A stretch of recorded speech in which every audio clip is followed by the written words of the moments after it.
In today's video, I'm going to walk you through the car camping setup that I've built for my 2015 Subaru Forester. I've seen a lot of videos either with Foresters or Outbacks, other Subarus, or other SUVs building out similar platforms, and I wanted to find a balance between some of these.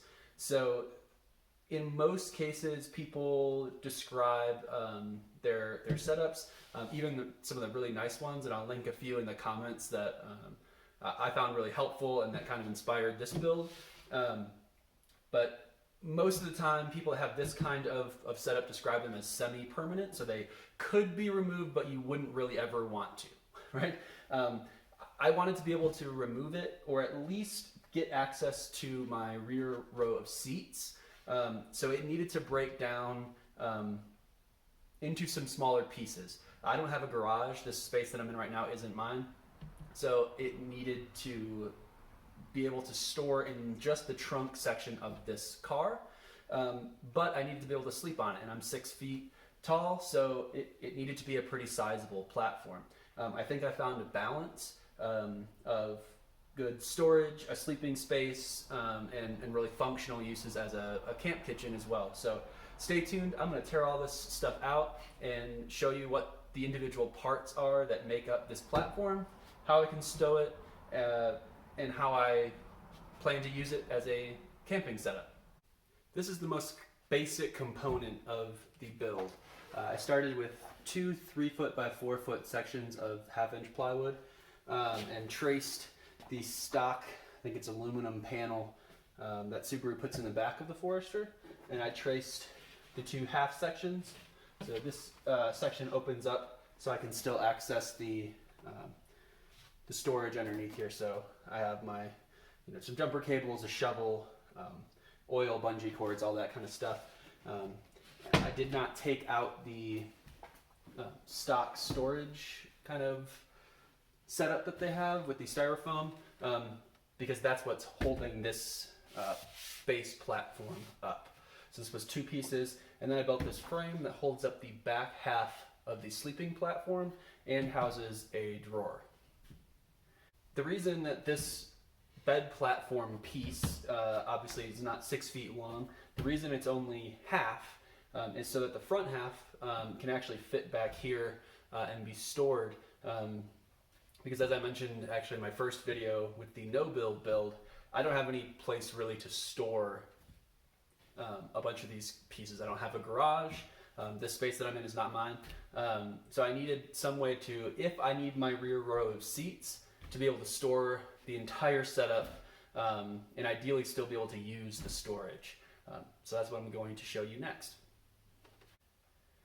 So obviously I don't have all of the components in here, but just to illustrate, I can actually store this whole section back here, still have access to whatever's stored in this front half of the sleeping compartment, as well as the drawer, with my rear row seats up and my hatch closed.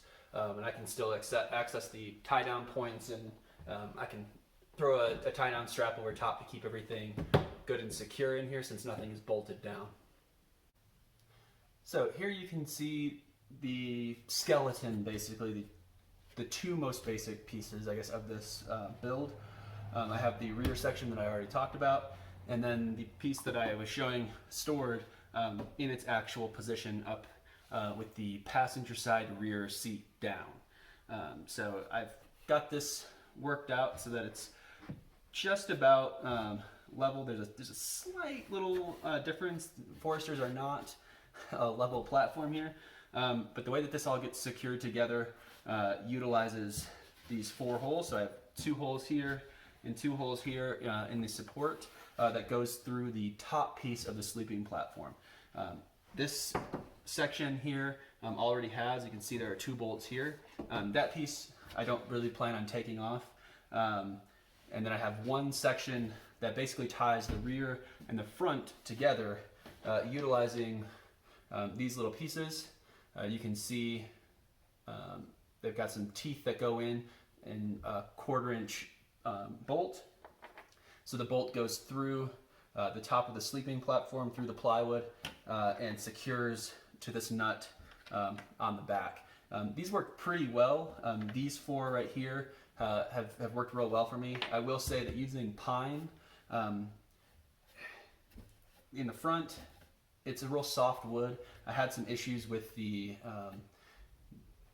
little pieces here that stick into the wood actually just ripping out, stripping, and the bolt just spins. So I did manage to get one of them tightened down, but I'm just gonna leave that one connected. It's not gonna go anywhere, but I can't really easily take them out or put them back in. So a word of caution if you're using these kind of receiving nuts and pine for your build. So the next piece that I want to talk about before I show how the whole platform goes together is this drawer. You can see I haven't put a faceplate on the front of the drawer yet. This is real simple, just 1/2 inch plywood put together using pocket screws and a Craig jig. There's lots of videos on YouTube where you can learn how to use a Craig jig. Honestly, one of the best tool investments I've ever made at a whopping $20. Highly recommend it. So this is on 24-inch drawer slides.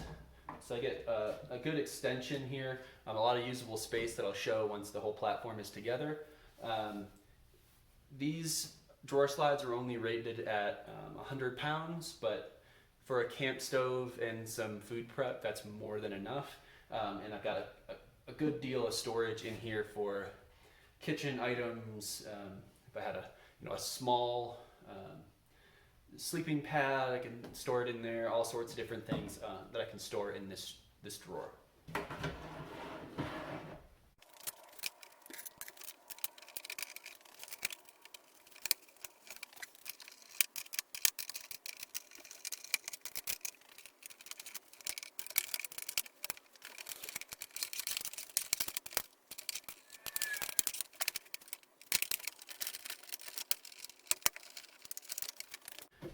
So this is the sleeping platform put together all the way.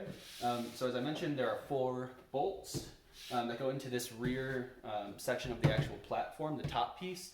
And those 4 bolts, 2 connect to the drawer box, and then 2 connect to the front piece. So these 4 bolts tie everything together through this rear section of the sleeping platform. So we've got the front section that's bolted together, connected to this platform, which is connected to the drawer box, which is screwed into the base platform on the bottom. So this is the sleeping platform fully extended in sleeping mode. So with both panels folded down, it is 6 feet long. I'm about 6 feet, maybe just shy, so that's a perfect length for me. I have the front passenger seat not reclined at all and pushed forward a little bit. It doesn't actually need to go forward much at all for this platform to be down. In the future, I may add some string looped up to the passenger seat headrest to kind of further secure that. Right now, it's really just resting on the hinge and a little bit of overhang, maybe a 1/2 inch of overhang from the box underneath. Initially there was going to be a little bit more support there, but I cut it down so that I could fit it into the back a little bit more easily. But for now, it's sturdy enough. I can push on it and stuff. The only thing that's going on is a pillow in my head, so that should be fine. From this position, obviously I can fold this back. That gives me space to recline the front passenger seat and move it back for driving mode. And then I have this that will fold up, and I have some additional storage in there. I haven't made any openings in the side here. This is easy enough to get to. I really, the box is there mostly for support, but I also wanted a space to be able to store some items so that they were out of view, when I'm not with my car, instead of just being on the floor in the back of my car, or in tubs. It's really clear that there might be something in there, or in a backpack, something like that. So this will be a second storage area underneath my sleeping platform.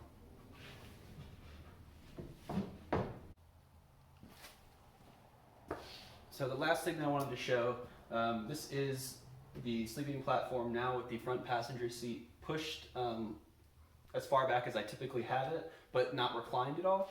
That gives a good in-between, you know, if I wanted to be reading or something in here once it was, you know, nighttime or it's raining, something like that. Not quite all the way up, but not flat down either, to give a little bit more support. And it's just resting on that passenger seat, so it's pretty secure. It's not resting entirely on these hinges. And then I'll show you what it looks like in driving mode typically, and explain why I keep it that way.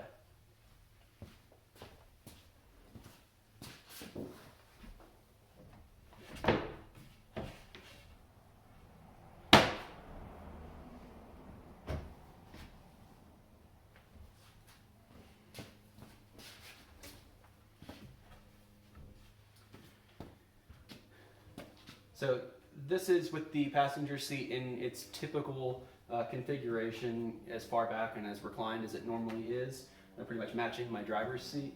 You can see this is really too steep to lean against or read or anything, but in most cases I will probably leave this here while driving, mainly so that when my dog is riding up here, she likes to look out the window, and if she happens to be on the side, there's not a big gap that she can fall down into.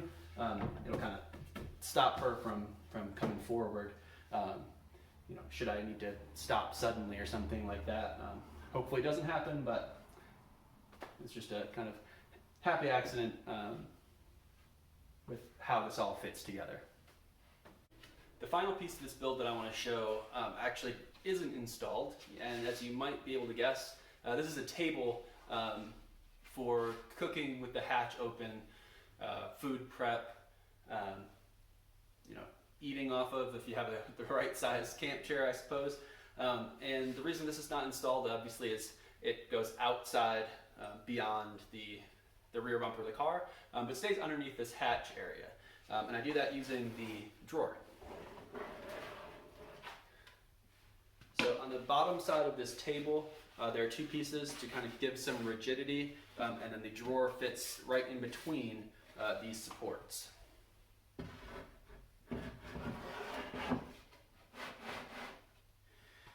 Now, the way that this is held together, although this is pretty sturdy, it's not going to slide side to side. It only has the play that's in the drawer slides. I've set it up so that with this drawer extended a little bit beyond, there are holes in the supports and in the drawer.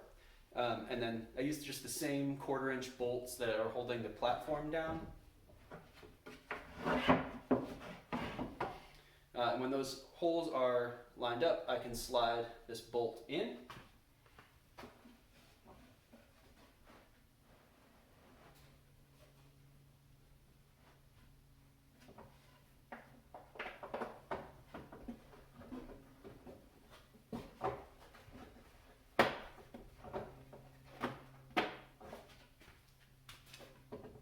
And one on the other side. And the reason I did that is that this table is actually the perfect size for a Coleman stove. So the position of this table was pretty intentional. I needed enough space to work, and if I'm, you know, maybe out either camping with, not by myself, with other folks, or maybe after snowboarding, something like that, and I want to just use a larger stove, I needed some space. I couldn't have a stove this size, just, you know, a typical Coleman camp stove. I couldn't have the stove directly over the drawer or all the way to this side, because the propane connector has a rigid you know, connecting piece that goes to the propane tank, and there's nowhere for the propane tank to go on this side. So I knew that the stove would have to be over on this side, and that gives me space to put the propane actually up on the sleeping platform, and then use this area for food prep.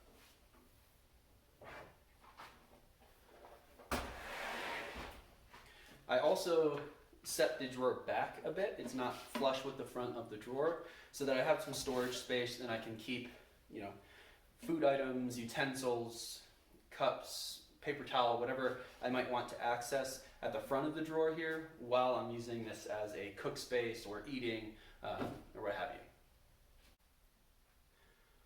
So that's my Subaru Forester car camping build. Let me know in the comments what you'd like to hear more about or see as I begin testing this out. I'm excited to get out and start camping. I've got a little bit more insulating to do in my car before I'm willing to test it out while there's snow on the ground. But if there are particular things that you'd like to see in action, leave a comment and let me know. See you next time.